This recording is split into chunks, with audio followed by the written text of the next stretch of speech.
Welcome to यामिनीज पाठशाला। आप सभी का यामिनी की पाठशाला में स्वागत है। आज हम डिस्कस करेंगे चिकित्सालय में रिकॉर्ड के संधारण किस प्रकार से किए जाते हैं, मतलब एक रिकॉर्ड को किस प्रकार से रखा जाता है, रोगी का जो रिकॉर्ड है वो किस प्रकार से बनाया जाता है।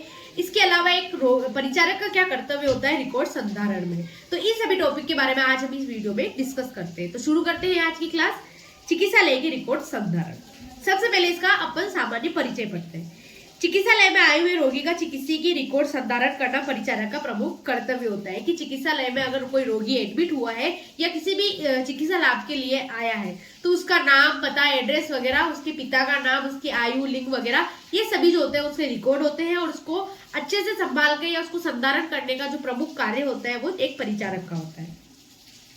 बहिरंग विभाग के पंजीयन कक्ष में रजिस्टर में रोगी का नाम, उम्र, लिंग, पता, व्याधि व औषधि व्यवस्था आदि जो है वो इंदराज किया जाता है।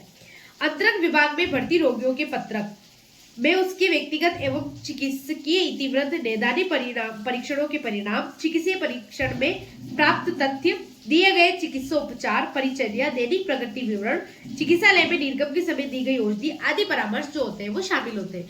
यानी कि अगर ओपीडी है, ओपीडी में तो उसका नाम, पता, लिंग वगैरह या उसे क्या बीमारी हो रही है वो लिखा जाता है। लेकिन आईपीडी के अंतर्गत उसको कब तक एडमिट किया गया, कब उसको कब एडमिट किया गया, उसकी डेट, इसके अलावा क्या क्या उसको परिचर्या दी गई, चिकित्सा क्या क्या दी गई उसे, औषधि क्या क्या दी गई उसे, इसके अलावा उसकी किस प्रकार से उसकी पथ्य व्यवस्था रही और उसकी निर्गम की जो विधि है वो किस प्रकार से हुई। तो ये जो होती है वो अंतरंग विभाग के अंतर्गत तो ये दो प्रकार के रिकॉर्ड बनते हैं। एक तो बनती है ओपीडी रिकॉर्ड और एक बनता है अंतरंग विभाग का। अब रिकॉर्ड संधारण का महत्व, कि हमें रिकॉर्ड, महत्व का अर्थ है कि हमें रिकॉर्ड संधारण क्यों करना चाहिए, इसका क्या महत्व है इसके पीछे। अपन डायरेक्ट रोगी को बस चिकित्सा लाभ देकर डायरेक्ट भेज क्यों नहीं देते, तो इसका क्या क्या महत्व है अपन पॉइंट टू पॉइंट पढ़ेंगे। रिकॉर्ड से रोगी के दिए गए औषध व्यवस्था, परिचर्या का स्पष्ट और विस्तृत वर्णन रहता है। आप बोलकर किसी को समझाओगे या बोलकर किसी को बताओगे तो हो सकता है वो एक दो चीजें भूल जाए, लेकिन अगर आपके पास लिखी हुई होगी तो लिखी हुई चीजों से क्या होगा, आप उसको वापस से देख सकते हो और आपको हमेशा वो चीज जो होगी वो आपके सामने स्पष्ट होगी। तो फर्स्ट पॉइंट है कि आपके सामने औषधि व्यवस्था, पथ्य व्यवस्था या किसी भी प्रकार की चिकित्सा वो आपके सामने स्पष्ट होगी। दूसरा पॉइंट है, रिकॉर्ड से रोगी की दी गई औषधियां तथा चिकित्सा के परिणामों के बारे में विस्तृत जानकारी होती है कि क्या उसको औषधियां दी गई और क्या उसको लाभ हुआ, उसके बारे में हमें जानकारी प्राप्त होती है। रिकॉर्ड का रोग निश्चय, औषधि व्यवस्था एवं रोगी परिचर्या दृष्टि से अत्यधिक महत्व है। रोग व रोगी व्यवस्था का रिकॉर्ड चिकित्सालय में रखे जाने से उसके भविष्य में होने वाली व्याधि की चिकित्सा में पुनरावृत्ति की संभावना नहीं रहती, विशेषकर तब जब रोगी को दूसरे चिकित्सालय में स्थानांतरित किया जाता है या अन्य चिकित्सक के पास परामर्श हेतु भेजा जाता है। तो इन परिस्थितियों में रिकॉर्ड उपलब्ध होने से रोगी की उचित व त्वरित चिकित्सा प्राप्त हो सकती है। मान लो किसी रोगी को वापस से रोग हो गया, उस रोग का समाधान इस चिकित्सालय में नहीं किया जा सकता या यहाँ पर वो वैसी व्यवस्था उपलब्ध नहीं है, उसे किसी और हॉस्पिटल में या किसी और चिकित्सालय में या बड़े चिकित्सालय में भेजा जाएगा। उस समय अगर आपका उसका रिकॉर्ड होगा तो वो जो रिकॉर्ड है वो आप डायरेक्ट उस चिकित्सालय में भेज देंगे, ताकि जो वहाँ के जो चिकित्सक है, वहाँ के जो परिचारक है, उस रिकॉर्ड को देखकर वो उसकी त्वरित प्रकार से उसकी चिकित्सा प्रारंभ कर देंगे। वरना उनको वापस से वही चीज, उनको रोग के बारे में पूछना पड़ेगा, लिंग के बारे में पूछना पड़ेगा, नाम, पता, एड्रेस सब पूछना पड़ेगा। अगर रिकॉर्ड होगा तो त्वरित गति से उसका जो है वो चिकित्सा दी जा सकती है। तो इसके लिए भी रिकॉर्ड महत्वपूर्ण होता है। स्पष्ट एवं व्यक्तिगत रिकॉर्ड संधारण का कानूनी महत्व भी है। कानूनी महत्व किस प्रकार से है, रिकॉर्ड से रोगी, परिचारक, चिकित्सक व चिकित्सालय को कानूनी सुरक्षा प्राप्त होती है। इस तथ्य का लिखित प्रमाण होने पर रोगी की चिकित्सा व परिचर्या सावधानी या बुद्धिमत्ता से की गई है, ऐसा हमें लगता है कि इससे एक कानूनी रूप से भी रिकॉर्ड जो होता है वो महत्वपूर्ण होता है। बाई चांस रोगी ने आप पे किसी प्रकार का आरोप लगा दिया या कुछ भी ऐसी चीज हो गई, कुछ ना कुछ कानूनी जो भी कार्रवाई हो जाती है, उस समय अगर आपके पास लिखित रिकॉर्ड है तो उसके अनुसार आपको बहुत ही सहायता मिल सकती है, इसलिए भी महत्वपूर्ण है। रिकॉर्ड चिकित्सालय के सभी कर्मचारियों के लिए भी उपयोगी होता है, क्योंकि मैंने जैसे पिछली वीडियो में बताया कि शिफ्ट लगती है परिचारकों की, कभी कोई रात की शिफ्ट में है, कोई दिन की शिफ्ट में है, तो ऐसे में भी अगर आपके पास रिकॉर्ड होगा तो वो उस रिकॉर्ड को देखकर जो दूसरा परिचारक आया है दूसरी शिफ्ट में, क्योंकि रोगी तो ऐसे नहीं है कि वो परिचारक के हिसाब से शिफ्ट होंगे, रोगी तो रहेंगे रोगी, लेकिन परिचारक शिफ्ट होंगे, अगर वो रिकॉर्ड रहेंगे तो रिकॉर्ड को देखकर उसकी समुचित देखभाल शुरू कर सकते हैं, वरना उन्हें पूछ कर करना पड़ेगा, जिसमें रोगी को और परिचारक दोनों को परेशानी है।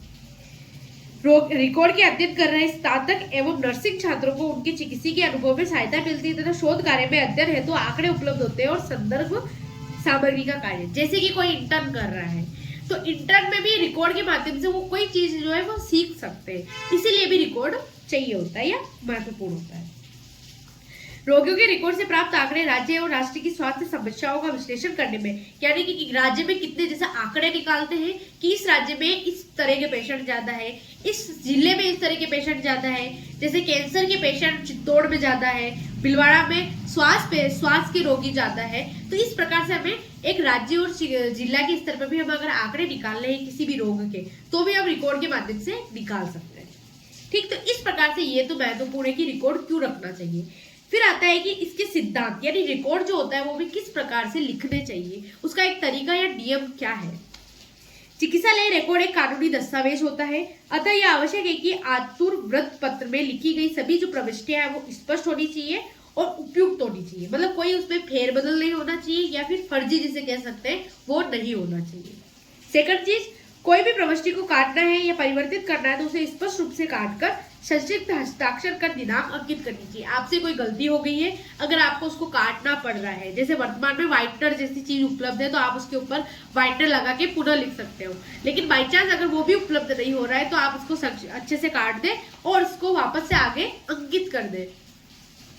समस्त प्रविष्टियों पर लिखने वाले कर्मचारी के हस्ताक्षर होने चाहिए कि भाई कौन सा रिकॉर्ड किसने लिखा है, वहां पे हर कर्मचारी के अपने अपने हस्ताक्षर होने चाहिए ताकि आगे किसी भी तरह की प्रॉब्लम आए या किसी भी तरह की मदद लेनी हो तो उसी से ले सके या पूछना ना पड़े हमें कि ये किसने किया ये किसने किया। अगर वहां हस्ताक्षर हो गए तो डायरेक्ट पता है हमें कि ये इस कर्मचारी ने किया है। रिकॉर्ड को समय व तारीख के आधार पर नियमित क्रम से लिखना एवं आतुर वृत्त पत्रक में औषधि की मात्रा, समय, अनुपात आदि को स्पष्ट रूप से अंकित करना चाहिए।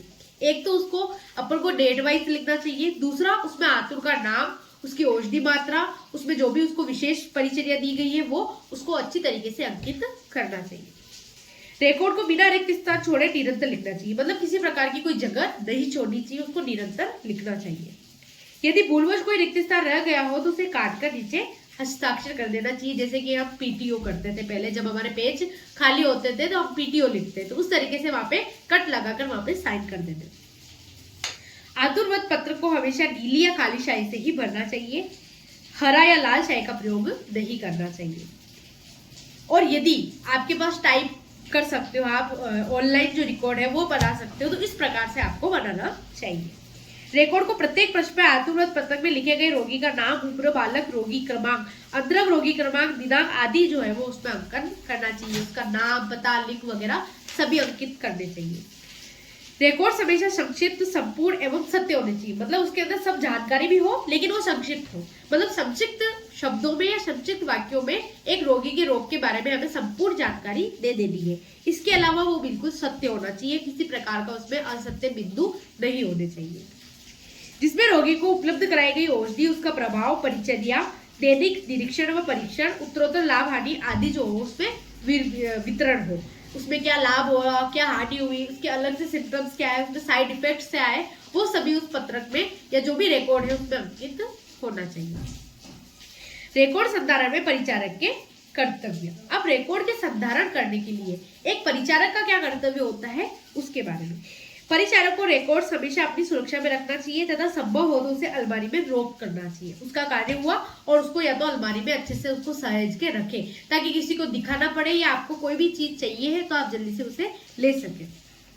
सभी रिकॉर्ड्स को रोगी व उसके परिजनों से दूर रखना चाहिए ताकि पढ़ने के लिए नहीं देना चाहिए। रिकॉर्ड का जो भी आपकी डायरी, बुक या कोई किसी प्रकार का कोई रजिस्टर है तो उसको कभी भी रोगी या परिजन किसी प्रकार का किसी और को पढ़ने के लिए नहीं देना चाहिए।